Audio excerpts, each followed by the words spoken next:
to my channel. So, it's been a year since the last time nag-edit ako ng vlog. Sobrang tagal na. So, yun.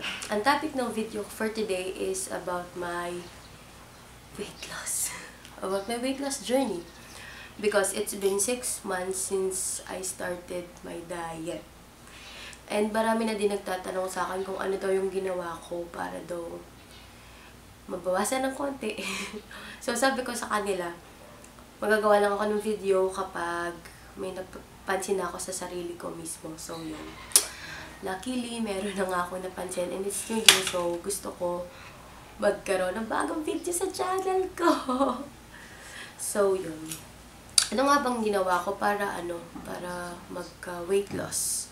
First is, inisip ko po na yung reason. Reason is the first thing. I have my notepad here kasi para hindi magulo yung thoughts ko. So, first is reason.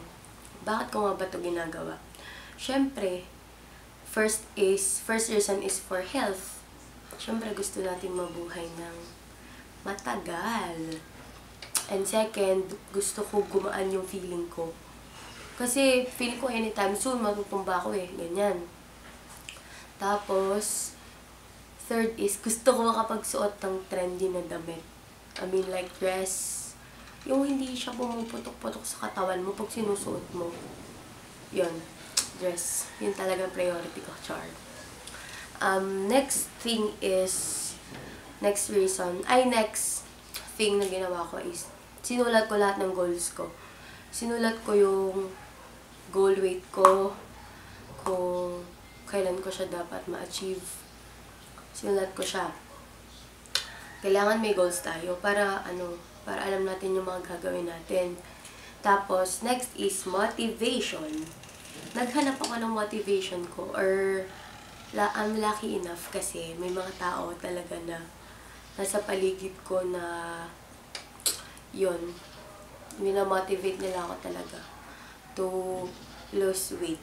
And yun, kung wala naman kayo mahanap ng tao, pwede din naman, bawa may idol kayo na celebrity, tas gusto nyo siya maging inspiration, pwede yun. Pwede yun na isipin nyo na lang.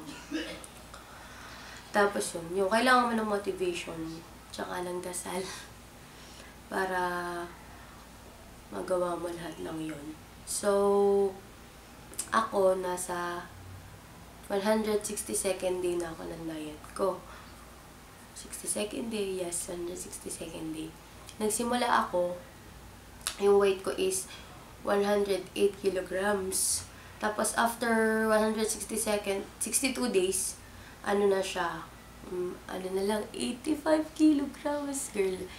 Yung target weight ko kasi, medyo malaki pa doon. Pero, yung goal weight ko, sabi ko lang sa sarili ko, nung nag-start pa lang ako, sabi ko, gusto ko mawala lang ako sa 100 plus. Yun lang talaga yung goal ko. Parang gusto ko lang maging 99. As in, yun lang. Hanggang doon lang yung goal ko. Pero girl, yung ginawa ni Lord, 85 kilograms na lang ako ngayon. Grabe. Hindi ko pa rin ma-imagine na medyo malaki na yung nabawas na weight sa akin ngayon. So yun. Tapos sabi ng isa kong friend, 90% daw ang food or ang diet nakaka-affect sa paglulos ng weight.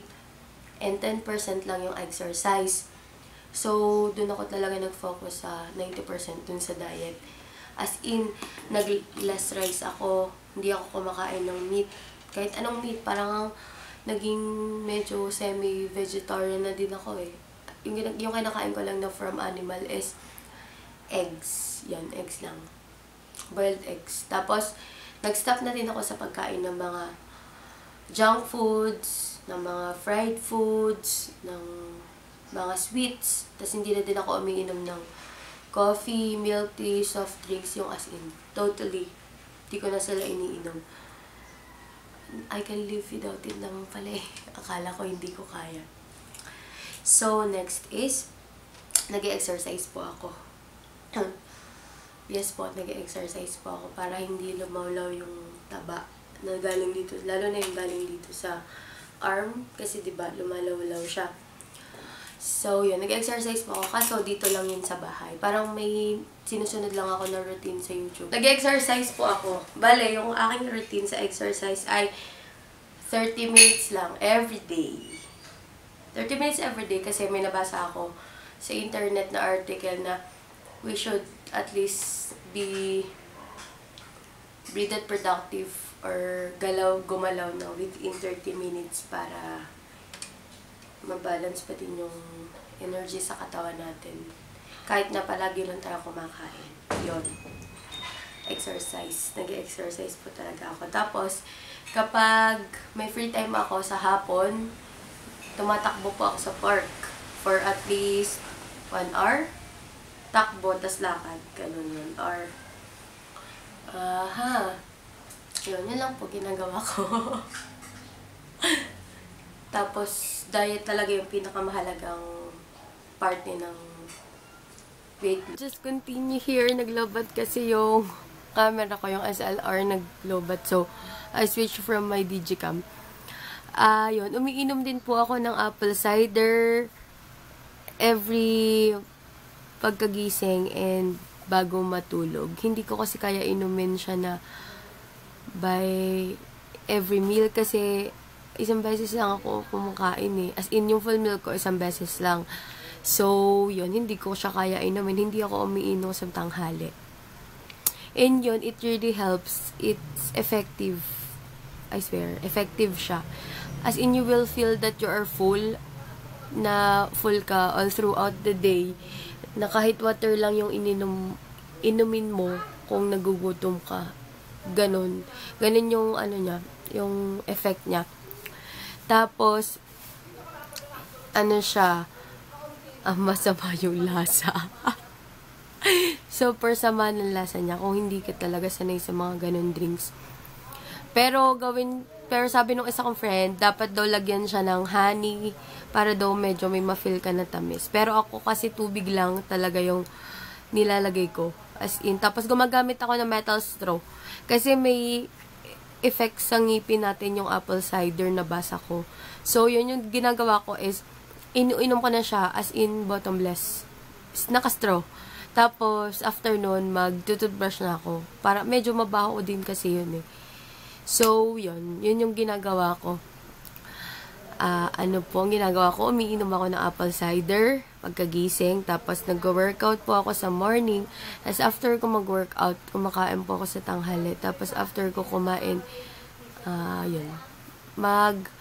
Tatakbo sa park sa hapon. Basically, yun po yung araw ko. Yun po yung ginagawa ko for my diet. So, yun po. Sana po naka-help ako dun sa mga gusto. Pero, medyo lumit na nga yung mukha ko eh. Although, hindi talaga pa rin ako naniniwala. And yun, mag-i-insert ako ng mga photos ko dati, 6 months ago, para matingnan nyo kung may point talaga yung sinasabi ko dito. So, yun. Thanks, guys, for watching. Ano kayang gusto nyo makita next vlog ko? Meal prep? So, yun. Comment down na lang po kayo kung anong gusto nyo makita next vlog. At saka, kung may time kayo at pwede kayo mag-subscribe, please subscribe to my channel! So, yun. Para po, mas ganahan ako mag-upload ng videos at saka po mag-edit. So, yun po. Bye-bye. Thanks for watching.